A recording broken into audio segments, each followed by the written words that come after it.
Bonjour à toutes et à tous et bienvenue pour cette nouvelle vidéo, une vidéo qui va fâcher. Oui, qui va peut-être fâcher certaines personnes à qui on va proposer cette vidéo, mais qui n'est pas faite pour eux. Parce que ce qu'ils vont entendre, ils ne vont pas aimer. Vous le savez, en règle générale, sur ma chaîne, j'essaie d'être objectif. Mais de temps en temps, je mets les pieds dans le plat. Et j'ai cette chance d'avoir une chaîne qui n'est que très peu vue. La preuve en est, c'est que regardez les nombres de vues sur les précédentes vidéos. Là, on est limite en comité restreint, je pense. Vous avez eu ce week-end la preuve qu'en France, vous avez des individus, oui, comme le dit Retailleau, des barbares. Oh mon Dieu!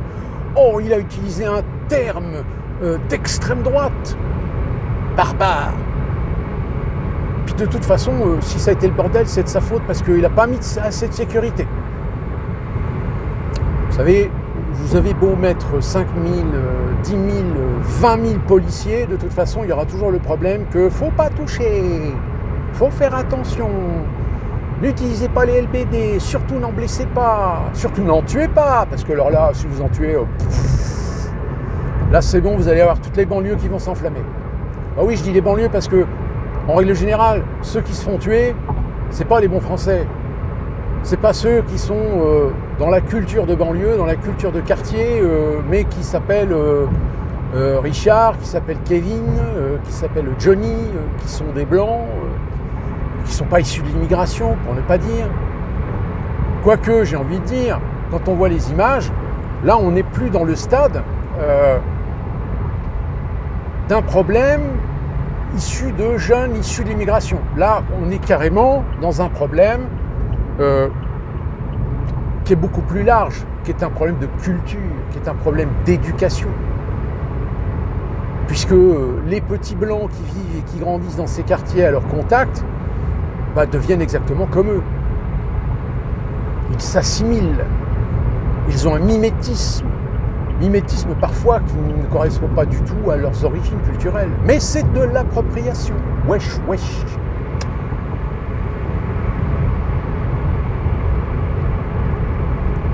Alors, le problème, c'est que le comportemental entre les États-Unis et la France n'est pas du tout le même.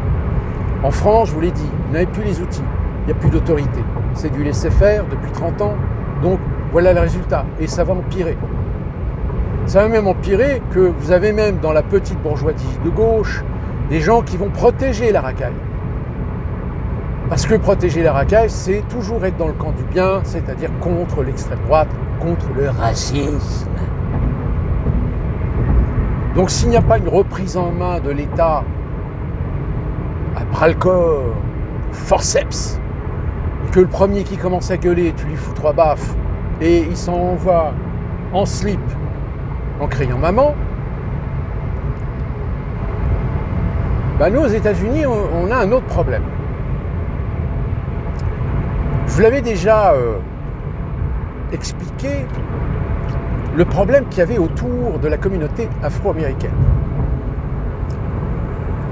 Sauf que ce problème, on fermait les yeux, les mots d'ordre dans les entreprises, c'était compenser, absorber, plier, ne dites rien, ne faites rien, sauf si on atteint un maximum avec faute professionnelle avérée, là, vous pouvez virer, de toute façon, même s'ils portent plainte contre nous pour racisme, on a les preuves que ce n'est pas une question de racisme, c'est une question d'incompétence, de vol aussi, oui, c'est du vol, quand on passe les 2/3 de son temps à ne rien foutre, vous êtes payé à rien foutre.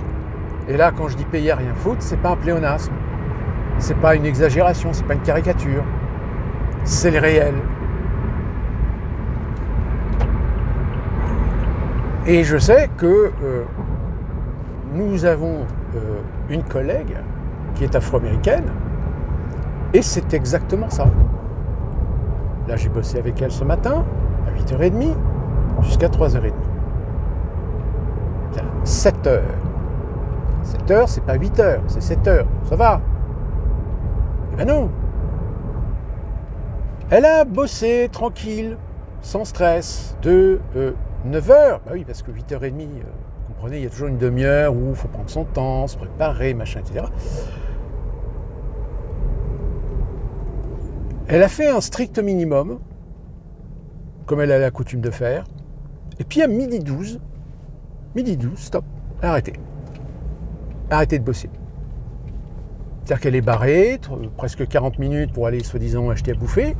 Alors, normalement, je rappelle, c'est comme en France, quand vous partez de votre poste, vous, si vous avez une badgeuse ou un truc comme ça, vous badgez, vous sortez. Ou si vous avez un break, par exemple, ce qu'on appelle la coupure en France, la coupure, si vous avez une badgeuse, normalement, vous êtes censé badger en sortie. Ou même des fois, vous avez l'option break. C'est-à-dire que c'est une demi-heure, je crois. Normalement, en break, vous avez le droit à 20 minutes à partir de 6 heures de travail et 30 minutes à partir de... non, je ne sais plus. Il faut que vous ayez 8 heures de travail, mais à partir de 6 heures, c'est à partir de 6 heures, je crois que vous pouvez prendre votre demi-heure, voire le minimum, c'est une demi-heure. Dans certaines entreprises, ils mettent 1 heure, etc., parce que c'est des convenances qui permettent comme ça de faire travailler 8 heures une personne, mais en mettant une coupure de 1 heure, 1 heure et demie, parfois 2 heures. Ça dépend des besoins de l'entreprise. Aux États-Unis, c'est pareil. Le minimum conventionnel, ou au niveau de la loi de la Caroline du Nord, c'est qu'à partir de 6 heures de travail, vous avez le droit à une coupure de 30 minutes, non payée. Après, vous avez les pauses. Mais les pauses, c'est un peu anarchique, c'est-à-dire que voilà, c'est aux dépens de l'activité. Et puis bon, il y a quelque chose, il y a une sorte de mœurs qui est rentrée dans les sociétés, c'est le téléphone portable.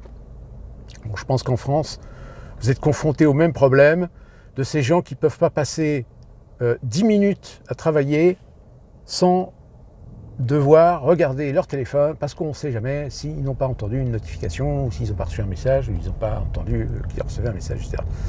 Puis entre-temps, je regarde mes réseaux sociaux. Voilà. Donc, en fait, en moyenne, c'est 10 minutes de travail, 5 minutes sur le téléphone. Mais malheureusement, aujourd'hui, nous travaillons avec des générations pour qui c'est normal. Même à la limite, il y en a certains qui vont dire « j'ai le droit ». J'ai le droit de faire ça. Mais non, tu n'as pas le droit de faire ça. Pourquoi ? Parce que toutes les 5 minutes que tu passes sur ton téléphone, c'est du vol. Tu voles de la rémunération à ne rien foutre à l'entreprise.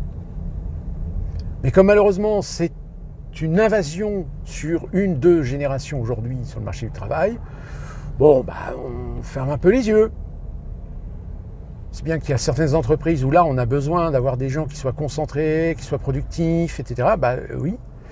Et malheureusement, on fait un petit peu d'adaptabilité parce que aux États-Unis, c'est pareil. Et il y a des gens, c'est ça. C'est je bosse 10 minutes. Alors même c'est pire, c'est je bosse 10 minutes, mais au bout de 10 minutes, je suis fatigué. Au bout de 10 minutes, je ne peux plus me concentrer. Donc il faut que je me divertisse. Donc, téléphone. Et téléphone, parfois, passe simplement 5 minutes, ça peut être 10 minutes. Donc 10 minutes de travail, 10 minutes sur le téléphone, vous faites le calcul, à cette allure-là, c'est la moitié du temps de travail qui est en fait payé à rien foutre. Alors il y a des entreprises qui ont des bons arguments, c'est-à-dire qui par exemple ils ont des bonnes payes, etc. Là, eux, ils ont l'exigence. Si tu déconnes, si tu ne te plies pas à l'exigence, t'es viré. Voilà. Point barre.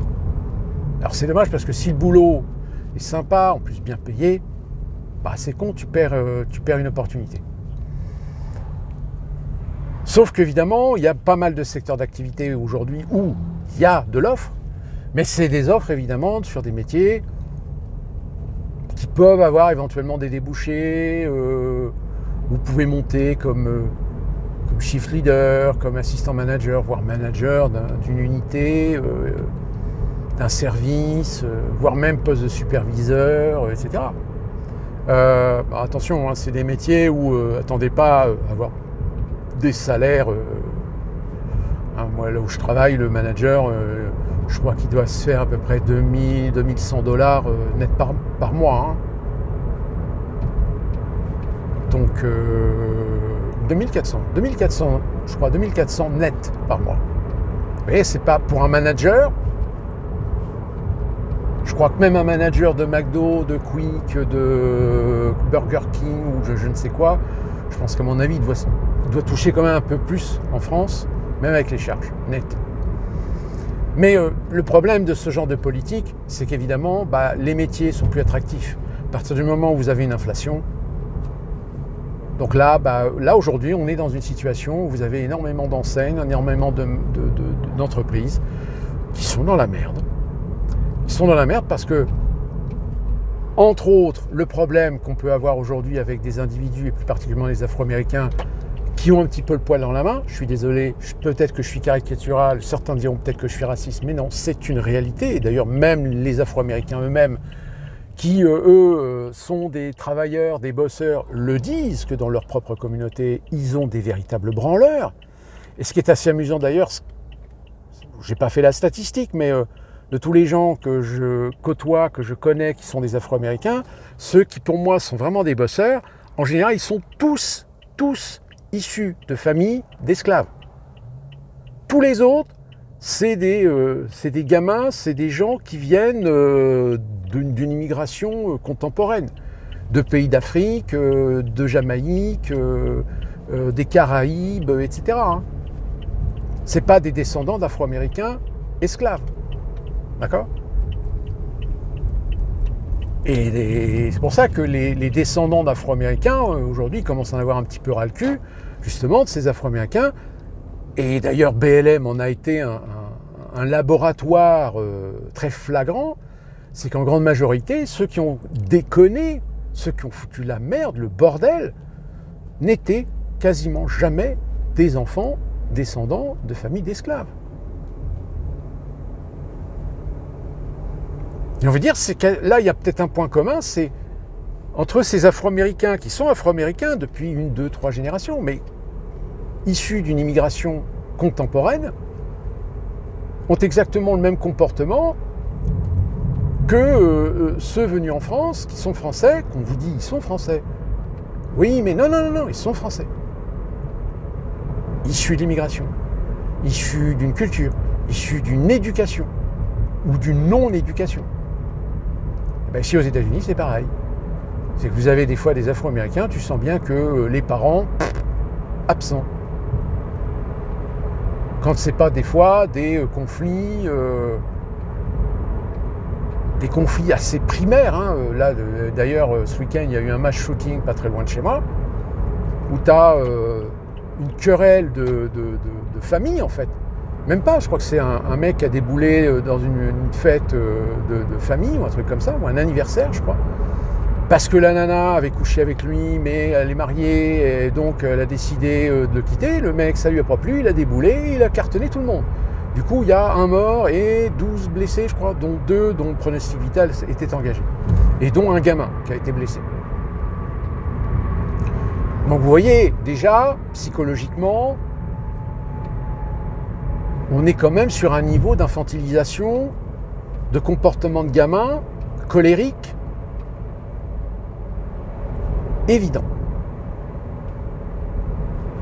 Malheureusement, c'est les mêmes que vous avez en France. Ces rebeux, on va les appeler les rebeux ou les noireaux, qui sont français, d'une, 3 générations, parfois monoparentales. La mère travaille beaucoup, n'a pas le temps de s'occuper de son gamin. Donc le gamin, il est livré à lui-même. Elle essaye de lui donner une éducation. Mais les fréquentations qu'il a à l'extérieur font que l'éducation qu'elle lui donne ne fonctionne pas, ne marche pas. Pourquoi ? Parce qu'il y a de la contrainte. Il y a de la contrainte, il y a des valeurs, il y a du respect. Il y a de la politesse, il y a de la courtoisie. Il y a du bon comportement à avoir. Sauf que le gamin, c'est une contrainte pour lui. Or, il côtoie des milieux, il côtoie des bandes, il côtoie des camarades qui sont en roue libre, qui n'ont aucun respect, aucune règle. Donc, pourquoi est-ce qu'il respecterait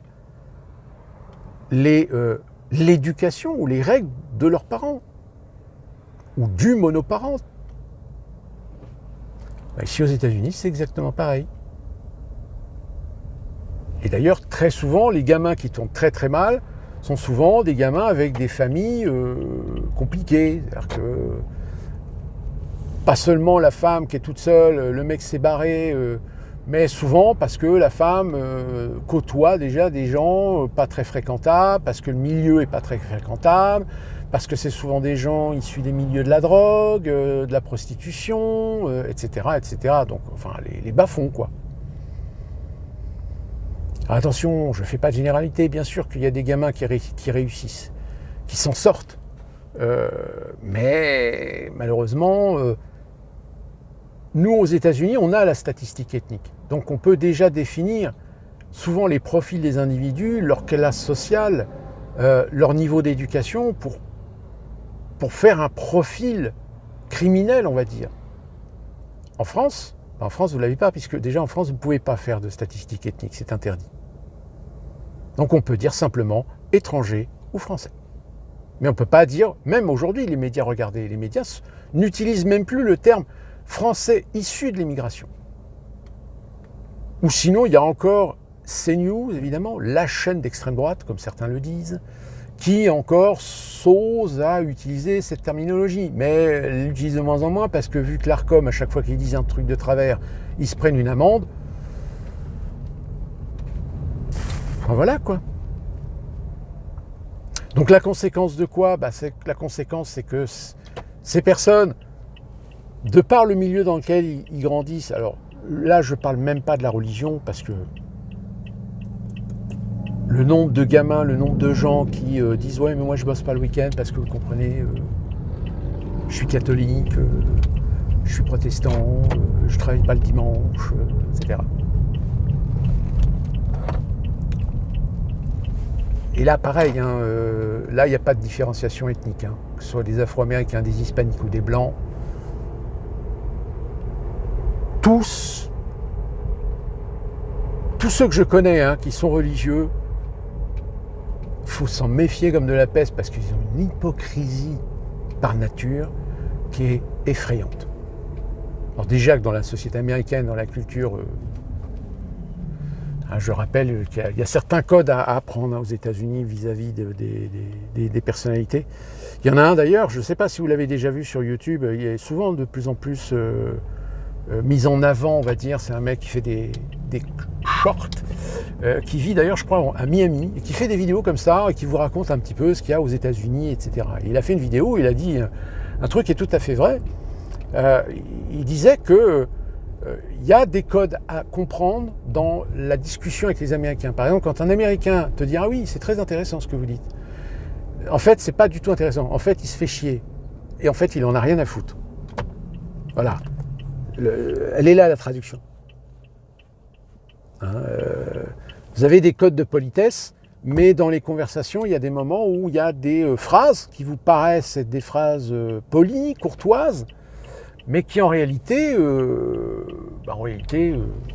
ont un sens dans la culture américaine. C'est-à-dire que c'est en fait une structure polie de dire quelque chose que vous êtes censé comprendre, mais qui n'est pas dit directement. D'où la raison pour laquelle on dit souvent, oui, il y a un peu d'hypocrisie aux États-Unis. Pourquoi ? Pas parce que quand ils vous disent « Ah, je t'adore, je t'aime bien », non, en fait. Quand ils disent ça, je dis « Je te trouve sympathique, mais sans plus ». Voilà, c'est tout. Mais ils ne vous aiment pas.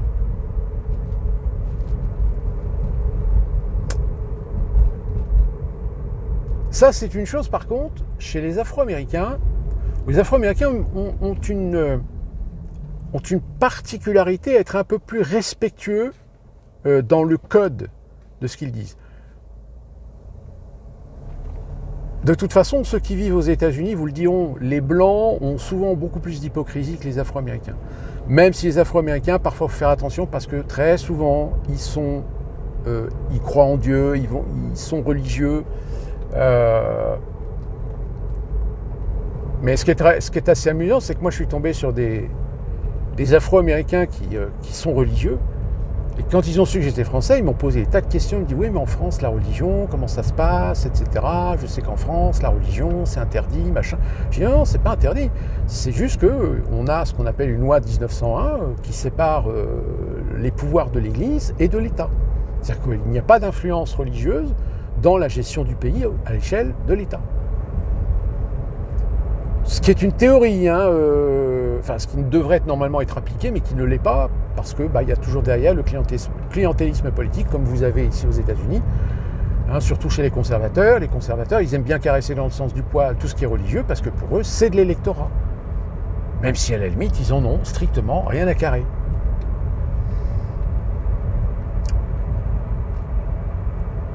Donc c'est vrai qu'aux États-Unis, dans cette culture assez hypocrite, on est tous conscients de la réalité. Mais on dit rien. On ferme les yeux. Parce qu'on sait que malheureusement, on a tellement sanctuarisé, on a tellement sacralisé les Afro-Américains, du fait de l'histoire des États-Unis, de l'esclavage, etc., que maintenant, je vous l'ai dit, je le répète, le management d'un personnel afro-américain ne sera jamais le même que celui d'un blanc, ou d'hispanique, ou d'asiatique, ou d'indien, ou de quelconque étranger. Les comportements ne sont pas les mêmes, les comportements sont adaptés, parce que fut un temps où il y avait même des cabinets d'avocats qui étaient spécialisés dans les plaintes contre les entreprises pour racisme, pour discrimination. Alors que pas du tout. Mais la justice aux États-Unis, c'est aussi un business. Donc, si on peut récupérer quelques milliers de dollars lors d'une réunion de négociation pour trouver un consensus, un compromis et éviter le procès, il y en a, ils sont passés professionnels dans la question. Et donc, la conséquence de tout ça, c'est que y a un moment donné où les managers, les assistants managers, les superviseurs, ils essaient de compenser en demandant aux autres de bosser 2 fois plus. Sauf qu'au bout d'un moment, bosser 2 fois plus, d'accord, mais compensation. Vous avez besoin de nous pour compenser le manque de productivité de certaines personnes. Logique. Alors il y a des boîtes où ça marche. Il y a des boîtes où non, en fait, on ne peut pas parce qu'il y a des grilles, machin, etc. Ah bon, ok, non alors. Et c'est pour ça que vous avez des entreprises, des boîtes aujourd'hui qui sont dans la merde parce que ils imposent, ils ont des protocoles, ce qu'on appelle les corporate process, pour imposer la qualité de services, prestations, de produits, etc. Mais en réalité, partout où vous allez,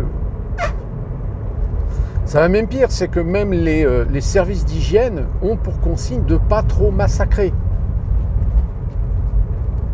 Pourquoi ? Parce que un restaurant n'a pas le personnel ou n'arrive pas à trouver un personnel qui soit suffisamment sérieux pour être, on va dire, un tant soit peu sérieux dans sa façon de nettoyer, dans sa façon de traiter, dans sa façon de manipuler. Parce que j'en ai vu, ah oui, ça, les gants pour manipuler la nourriture, ça, oui, ils les mettent. Mais le problème, c'est qu'encore une fois de plus, ce que je vous disais tout à l'heure avec le téléphone portable, c'est qu'à un moment donné, ils prennent le téléphone portable, ils tapent le code, ils scrollent avec le gant. Et ils le remettent dans la poche, et vas-y, je retouche la bouffe, alors que je viens de toucher l'écran de mon téléphone, alors que vous savez que l'écran d'un téléphone, il n'y a pas plus belle surface pour cultiver tout ce que vous voulez en bactéries, en microbes, etc. Mais encore une fois, quand vous voyez ça, alors soit les superviseurs, les managers, assistants managers sont aveugles, ou alors ils le voient, mais voilà, ils disent rien, parce que ils savent que s'ils font respecter à la lettre toutes les règles, il y a un moment donné où ils n'ont plus de personnel, parce qu'il n'y a plus personne qui vient bosser chez eux. Donc, il ne faut rien dire.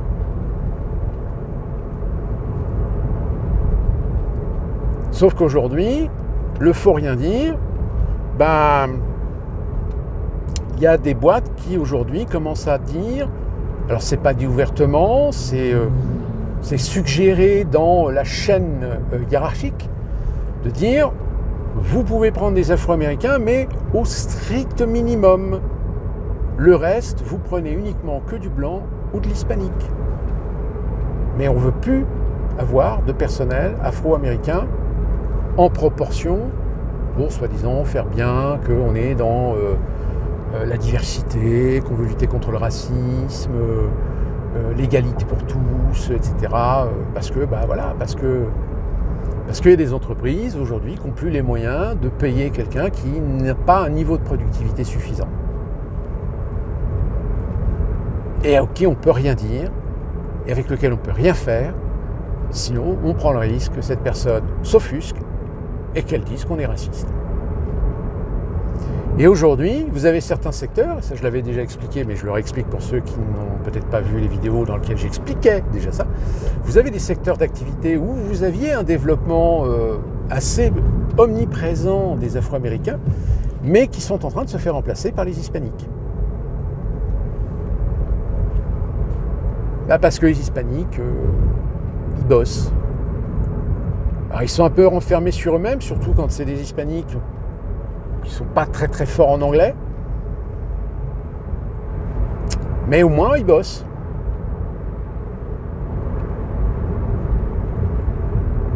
Ils bossent parfois tellement bien que on ferme les yeux sur la véracité des documents qu'ils présentent pour dire qu'ils sont légaux. Je vais vous raconter cette petite anecdote encore une fois pour ceux qui n'ont peut-être jamais entendu.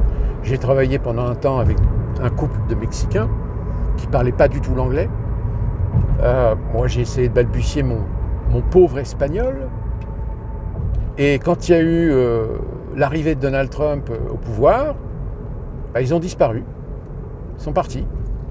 Ils ont quitté la société. Et on s'est dit, si ça se trouve, peut-être parce que les papiers qu'ils nous ont présentés, c'est des faux papiers. C'est des faux documents. Et qu'ils n'ont pas envie de se retrouver en tôle si jamais on se rend compte qu'ils ont filé des faux documents. Alors c'est peut-être anecdotique, mais quand vous avez peut-être entendu, oui, les Hispaniques sont en train de quitter les États-Unis à cause de Donald Trump, etc. Oui, parce que peut-être qu'ils sont peut-être illégaux et qu'ils n'ont pas envie de se retrouver en tôle. Surtout en plus, ils sont soutien de famille dans leur pays.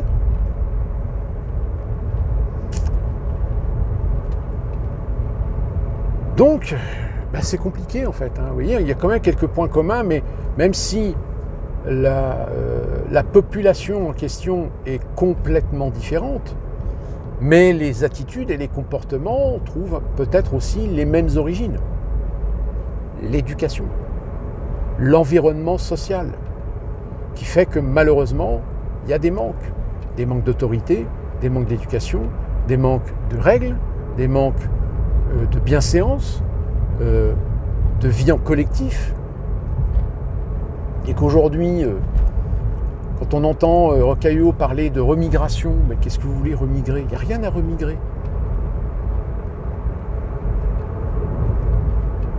Alors surtout en plus quand vous avez des gens de gauche qui, eux, défendent leurs intérêts vis-à-vis de cet électorat musulman, parce que, on ne va pas se cacher, que une grande partie des délinquants qu'on a pu voir samedi, ce week-end, c'est pas des juifs, c'est pas des chrétiens, c'est clairement des musulmans.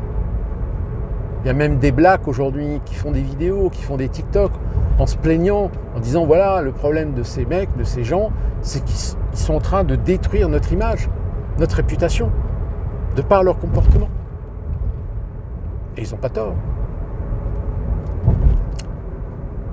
Et aux États-Unis, malheureusement, c'est pareil. C'est qu'aujourd'hui, il y a des blacks qui commencent à se rendre compte que peut-être qu'ils ont mieux fait de quitter les États-Unis, d'aller essayer de trouver du travail ailleurs, parce que dans leur branche, il y a peu de chances qu'on leur ouvre les portes, parce que justement, ils ont des frérots, des bros, qui n'ont pas été très gentils, pas très sympas, et qui ont mis une mauvaise réputation sur la communauté, tout simplement. Donc voilà ce que je pouvais vous expliquer de façon anecdotique de par mon expérience aujourd'hui aux États-Unis. Alors attention, je ne fais pas d'amalgame, je ne fais pas de caricature, je ne fais pas de généralité. Mais évidemment qu'on trouvera toujours des gens issus des minorités, de la diversité, qui sont excellents, qui sont très bien, qui sont des citoyens exemplaires. Ça, bien sûr, ça existe, il n'y a pas de problème. Mais malheureusement, C'est rare. Ça existe, mais c'est rare. D'ici là qu'on se retrouve pour une prochaine vidéo, portez-vous bien et d'ici là, bougez du mieux.